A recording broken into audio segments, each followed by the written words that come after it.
वृश्चिक राशी, भोगलेले दिवस व पुढील दिवस, कपटी नातेवाईक आणि स्वार्थी मित्र. आता मी वृश्चिक राशीच्या आयुष्यातील मागील कठीण काळ, वर्तमानातील आव्हाने आणि भविष्यातील संधी, आशंका याचं अत्यंत सविस्तर आणि सखोल विश्लेषण देत आहे. तसेच कपटी नातेवाईक, स्वार्थी मित्र, वाद, तंटे आणि व्यसन त्यावर उपाय हे सगळं एका व्यापक दृष्टिकोनातून उलगडून दाखवते. जानेवारी ते डिसेंबर 2026चे मेष ते मीन राशींचे वार्षिक राशी भविष्य, तसेच 2026 वर्षात घडणाऱ्या घटनांचे मासिक व साप्ताहिक भविष्य भाकित विषयक व्हिडिओ पाहण्यासाठी डिस्क्रिप्शनमध्ये दिलेल्या लिंकवर क्लिक करा. व्हिडिओ अवश्य पहा, व्हिडिओला लाईक करा.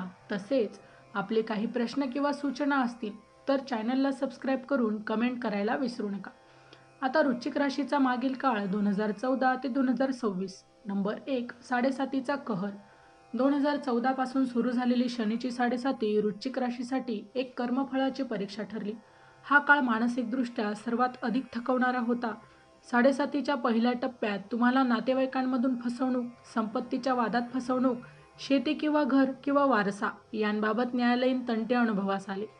काही लोकांना नोकरीतील कटकारस्थान जाणवली. दुसऱ्या टप्प्यात मित्रांचा स्वार्थी स्वभाव स्पष्ट झाला. अनेक वेळा मदतीच्या क्षणी मित्रांनी पाठ फिरवली. त्यातच आरोग्याचा ऱ्हास झाला. आणि तिसऱ्या टप्प्यात महामारीचा काळ आणि शनीचा अंतिम प्रकोप. आर्थिक नुकसान, मानसिक एकटेपणा, कौटुंबिक कलह आणि दारू किंवा इतर व्यसनांकडे ओढ झाली. अनेकांना वाटलं कोण आहे आपलं खरं, पण दुर्दैवाने त्यातले बहुतेक कपटी निघाले. स्वार्थ स्वतः पूर्ण झाला की पाठ फिरवली. चॅनलवर येणाऱ्या प्रत्येक अपडेटसाठी आमच्या वेद भविष्याचा या व्हॉट्सअप चॅनलला फॉलो करा. चॅनलची लिंक हे डिस्क्रिप्शनमध्ये दिलेली आहे. नंबर 2, मानसिक थकवा आणि आत्मविश्वासाचा ढासळलेला काळ. फसवणूक, संघर्ष, आरोग्य समस्या यांमुळे नकारात्मकता वाढली. मी कुणावर विश्वास ठेवू असा प्रश्न देखील मनात वारंवार उमटला. घरांमध्ये वादावादी, प्रॉपर्टीचे वाद, मोठ्यांचा अविश्वास, भावंडांमध्ये पैशासाठी तंटे. नंबर 3, व्यसनाची ओढ.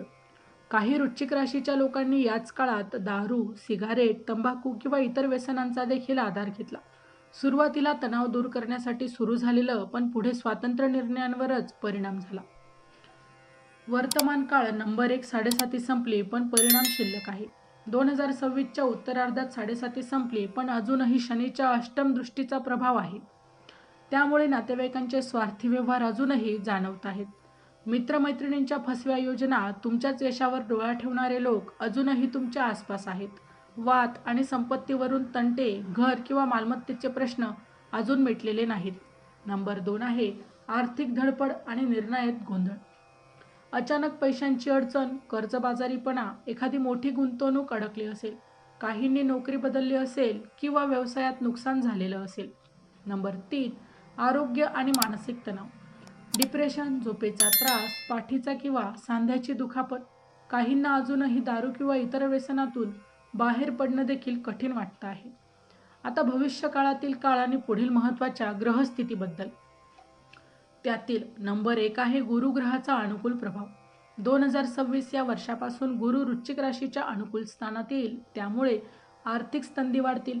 जुनी अडकलेली गुंतवणूक देखील परत येण्याची शक्यता आहे. विदेश प्रवास, नवीन व्यवसाय किंवा नोकरीच्या ऑफर्स देखील मिळतील. कोर्ट कचेऱ्या, वारसा प्रकरण, मालमत्तेचे वाद देखील यावेळी मिटू शकतात. नंबर 2, शनीचा प्रभाव. 2027 पर्यंत राखीव. अजूनही शनीच्या 8व्या स्थानात असल्यामुळे नातेवाईकांशी व्यवहार करताना अत्यंत सावधगिरी हवी. कोणत्याही मोठ्या फायनान्शियल किंवा घराच्या निर्णयात स्वतः निर्णय घ्या. सल्ला जरूर घ्या, पण अंतिम निर्णय हा तुमचाच असावा. नंबर 3, राहू केतू बद्दल. राहूच्या बदलामुळे वाईट संगतीतून दूर होता येईल, पण जर का आपणच जुने मित्र किंवा व्यसन धरून बसलो तर ते मात्र धोका देतील. नवीन संबंधांमध्ये विश्वास ठेवा, पण तपासूनच पहा. व्यसन, वादविवाद आणि तंटे व फसवणूक यावर उपाय तेही अत्यंत परिणामकारक आहेत. नंबर 1, मानसिक आणि आध्यात्मिक उपाय. रोज हनुमान चालीसा किंवा सुंदरकांड वाचा. शनिवारी हनुमानजीला तेल आणि तिळाचा अर्घ्य द्या आणि ओम नमः शिवाय या मंत्राचा 108 वेळा जप करा. मनशांती आणि व्यसनमुक्तीसाठी हे उपयुक्त आहे. प्रत्येक शनिवारी काळ्या वस्त्राचे दान करा. लोखंडी अंगठी, काळ्या तिळाचे दान शनी मंदिरात करा. नंबर 2, फसवणुकीपासून बचावासाठी उपाय.